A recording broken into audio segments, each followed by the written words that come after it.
From our artists' hands to yours, Portland's Saturday Market opens Saturdays and Sundays at Southwest Ankeny and Nadeau Parkway. Spend $25 or more and receive 2 hours of free parking at any Smart Park or a free TriMet ticket online at portlandsaturdaymarket.com.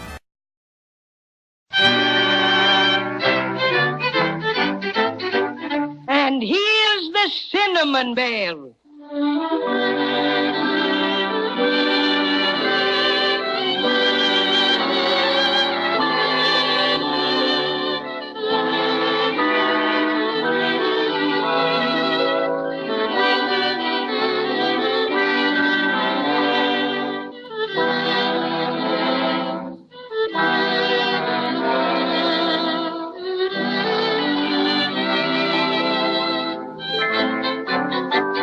And now let's take a look at Judy and Jimmy and their friends, the Cinnamon Bear and the Crazy Quilt Dragon. Things seem to be happening left and right. Wesley, the Wailing Whale, swallowed their silver star and finally got it off his chest when Crazy Quilt tickled him and made him cough it up. Samuel the Seal caught it and started to juggle it. Higher and higher he tossed the star, and then, alack, Penelope the Pelican snatched it in midair and off she flew. As Cinnamon Bear would say, this is a pretty kettle of halibuts. Oh, dear.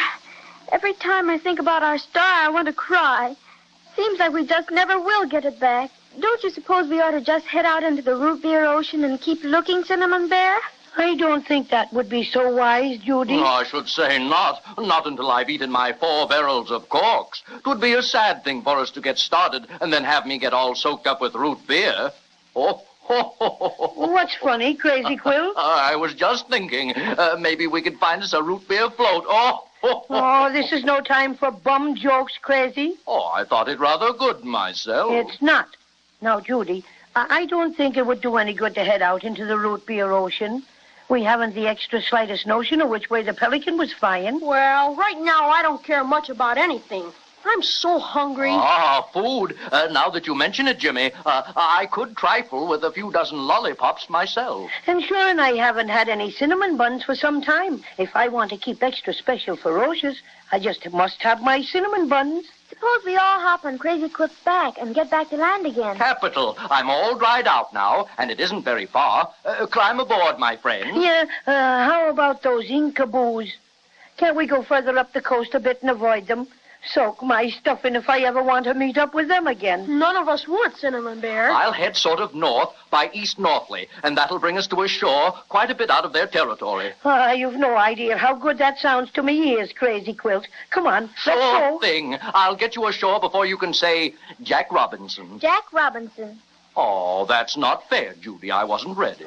You can't swim that fast, Crazy Quilt, and you know it. Maybe so, maybe no. But just hang on tight and see how you like this.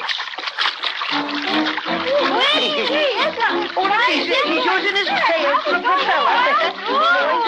Hip along, Judy. Why you like in the water with your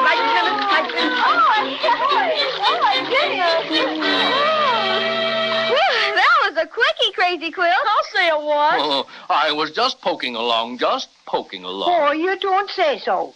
Well, if you'd have gone any faster, it would have blown all my fur off. My goodness, Crazy Quilt. This looks awful steep along here. Wait a minute. Who's that over there by that big rock? Why, it's a man. And isn't he funny looking?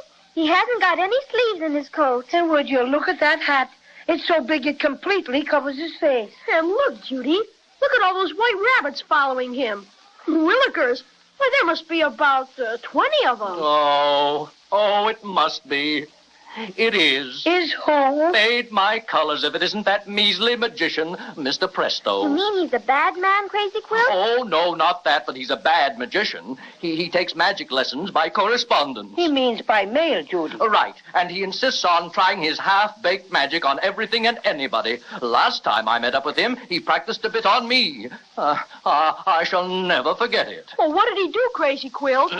Well, pride will not permit me to tell you, Jimmy. My Crazy Quilt ancestors would turn over in their graves. Greetings, my old friend Crazy Quilt. Greetings and salutations. So glad to see you again. And how's your Uncle Gregory? He seems very pleasant, Crazy Quilt. I refuse to make further comment, for a minute anyway. If he's a magician, maybe he can help us get our silver star back. Well, this is a treat if I do say so. And who are your friends, Crazy Quilt? Oh, hello, Presto.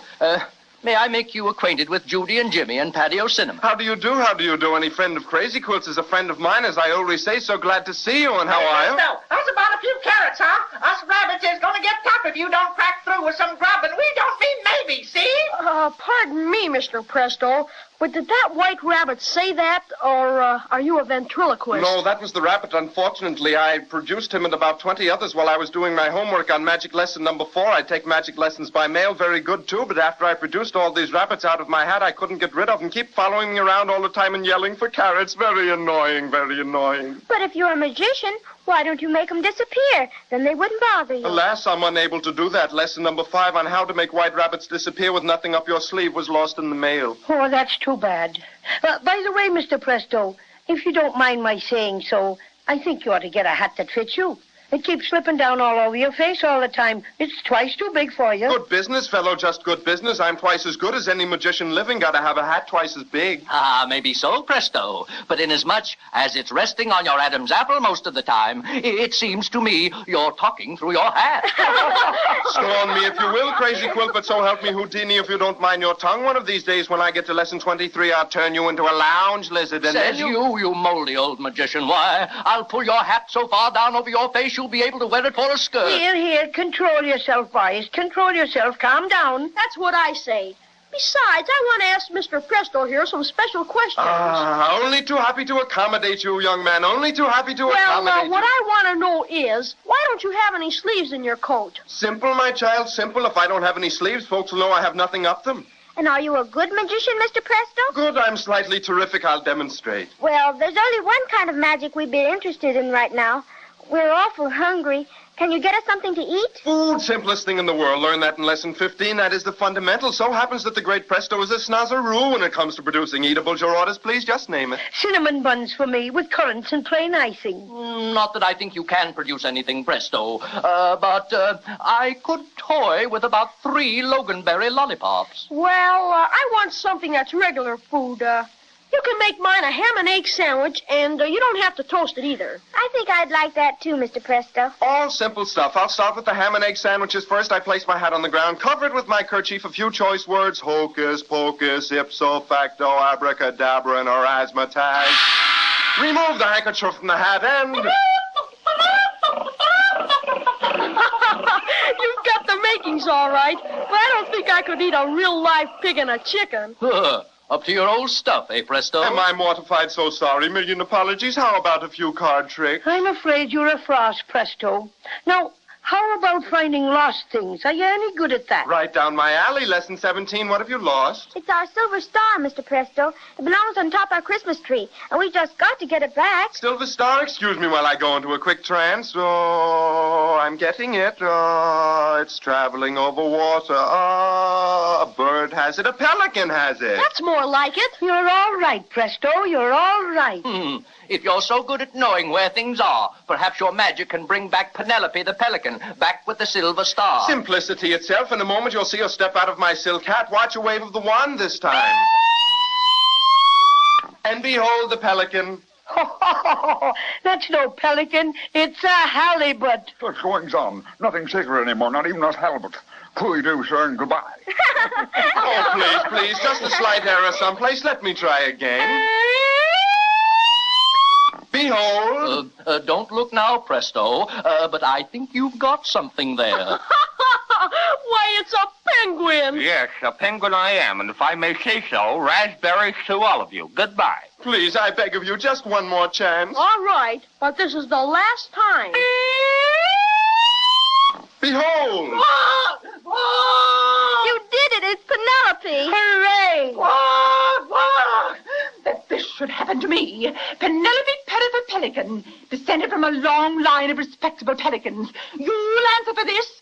I'll write a letter, that's what I'll do. You'll hear from me, sir. How dare you interrupt a blue-blooded pelican when she's flying along and minding her own business? Why, your cheap vaudeville magic jerked me so violently, I thought I'd lose my back feathers. And then to be pulled out of a silk hat. Let's see the label.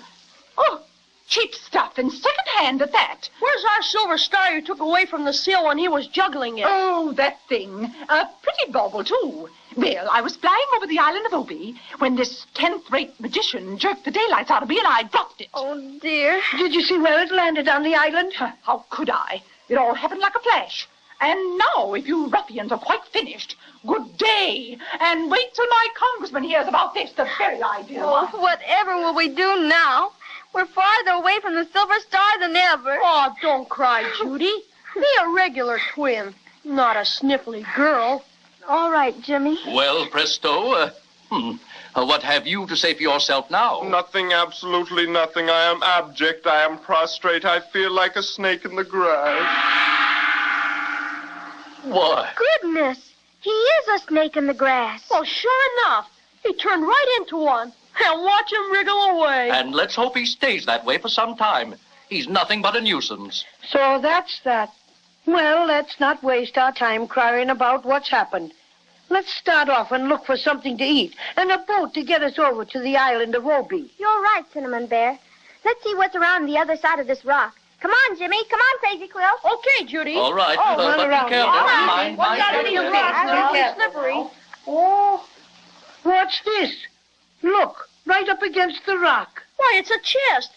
Yeah, it looks like a pirate chest that you read about. Why, so it does. And see what's written on it. Private property of Captain Taffy.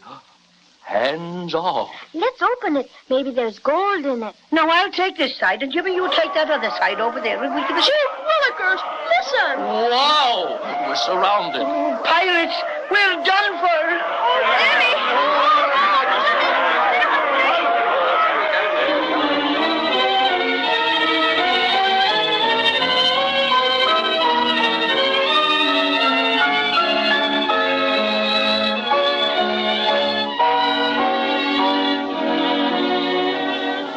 Pirates. That's bad. Yes, indeed. From all I've read and heard about pirates, they're not especially good people to meet up with. Not at all. And next time we'll find out just what's in store for poor Judy and Jimmy and Cinnamon Bear and Crazy Quilt.